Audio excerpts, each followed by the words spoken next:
com essa questão de permanência da suspensão das aulas, a gente então continua com essa ação da entrega e distribuição dos kits de alimentação escolar, lembrando que o objetivo é garantir a integridade, né? O que a criança teria como merenda escolar nas aulas presenciais, o fato de estar suspensa faz com que a gente se mobilize para garantir a ele a integridade ali por meio dos alimentos, né?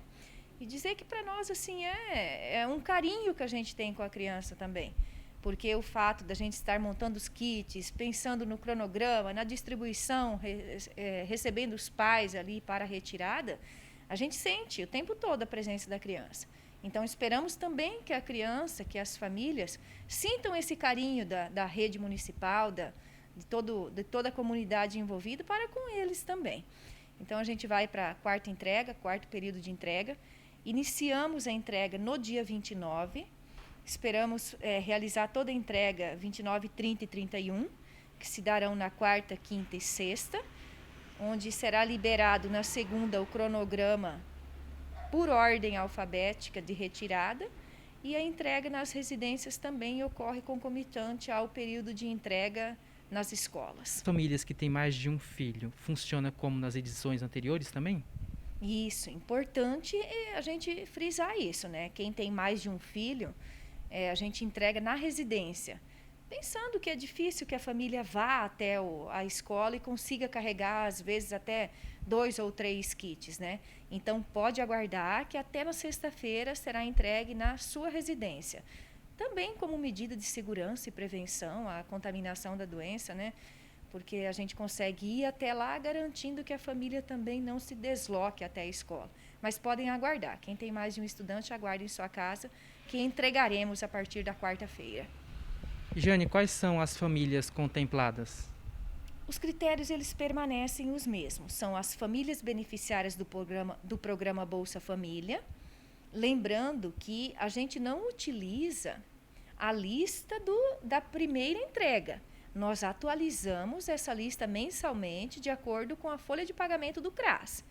Então, nós sabemos que tem famílias que vão entrando no programa por conta das regras do programa, por conta da renda fixa das pessoas, né? A gente atualiza essa lista também. Então, o critério segue essa mesma linha de beneficiários do programa Bolsa Família, e aquelas famílias que não são beneficiárias do Bolsa Família, mas eles estão numa condição de vulnerabilidade social, eles podem buscar a direção da unidade de ensino em que a criança é matriculada, estarão preenchendo a autodeclaração.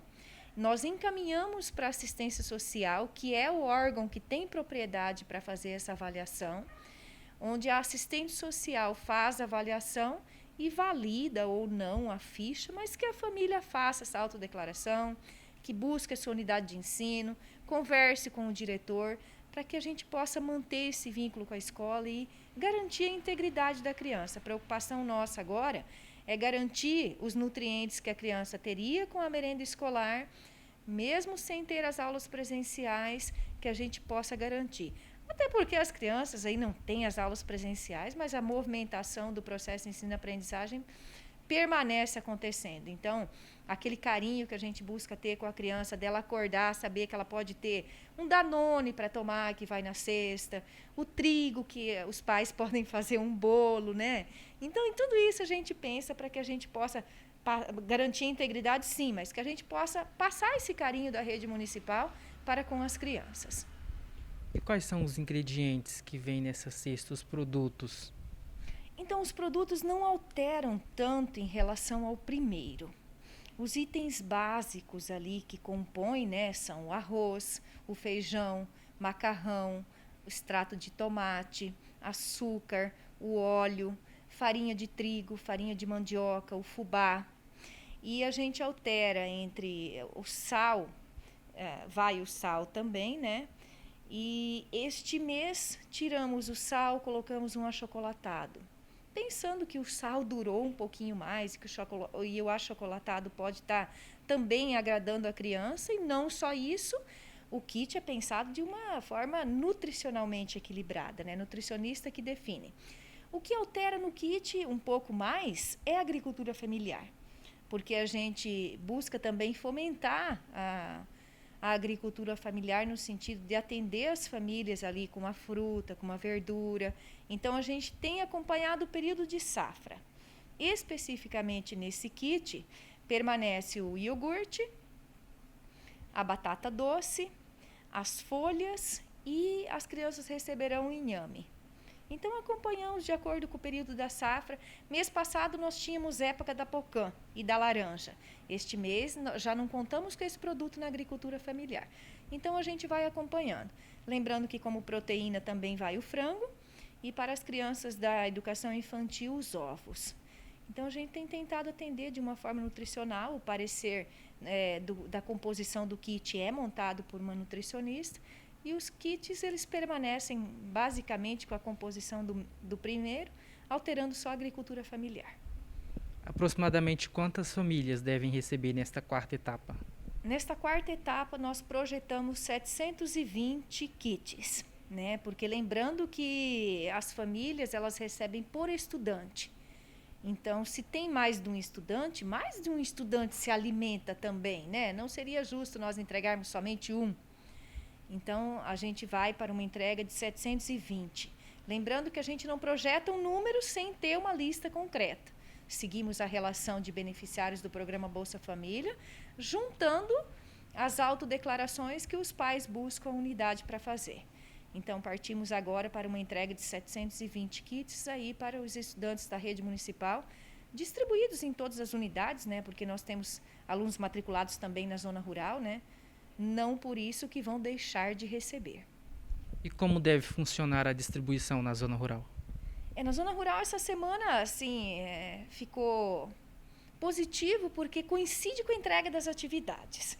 Então, também os estudantes da zona rural, independente de ser um estudante ou 2 estudantes por família, eles receberão em casa por conta da distância.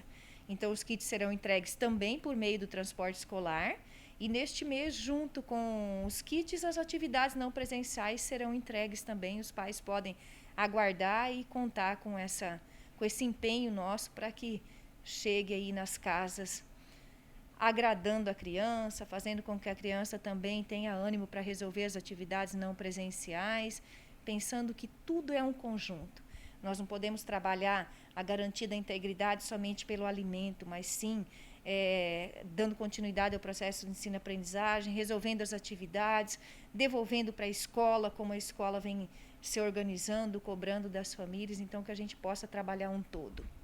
E como está funcionando a avaliação destas atividades não presenciais, Jane?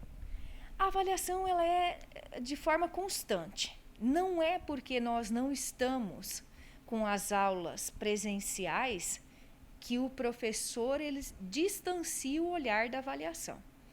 Não é uma avaliação tradicional igual nós fazíamos lá na escola, mas a avaliação durante o processo das atividades não presenciais ocorre da mesma forma.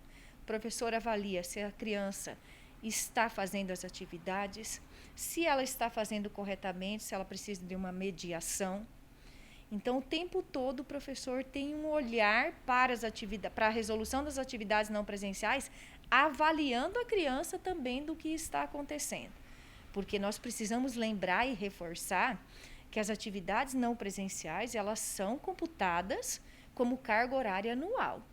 Então, nós precisamos cumprir com essa etapa, cada um desenvolvendo a sua parte, tentando estreitar os laços de comunicação, seja por meio dos grupos de WhatsApp, seja por meio de uma ligação no privado do professor ou da direção ou da própria Secretaria de Educação, para que, de fato, a gente possa fazer e o professor vai estar avaliando todo esse processo aí. Aí também eu reforço a importância da devolução das atividades. A criança recebeu as atividades impressas ou retirou as atividades impressas esta semana na escola, na semana seguinte já traga o professor, porque ele vai fazer a correção juntamente com a avaliação aquelas atividades ali, do desempenho. Também vai planejar formas de intervenção, como fazer para melhorar, se a criança não foi tão bem em um exercício. O professor tem todo um olhar para isso. Todo exercício tem um cunho pedagógico, por trás desse exercício o professor sabe quais as habilidades que a criança vai adquirir resolvendo aquele exercício. Então, tudo isso é um processo de avaliação. Todo esse olhar do professor para uma avaliação de como a criança está se desenvolvendo com as atividades não presenciais. Daí a importância da gente, de fato, abraçar essa causa, abraçar essa ação, pensando que nós precisamos é manter a integridade, né, da vida, manter esse distanciamento, e agora o que é possível fazer, a gente tem se desdobrado para tentar fazer, né? E as crianças, né, as famílias, embora a gente tenha alguns desafios ainda, tem correspondido, está um trabalho muito bonito.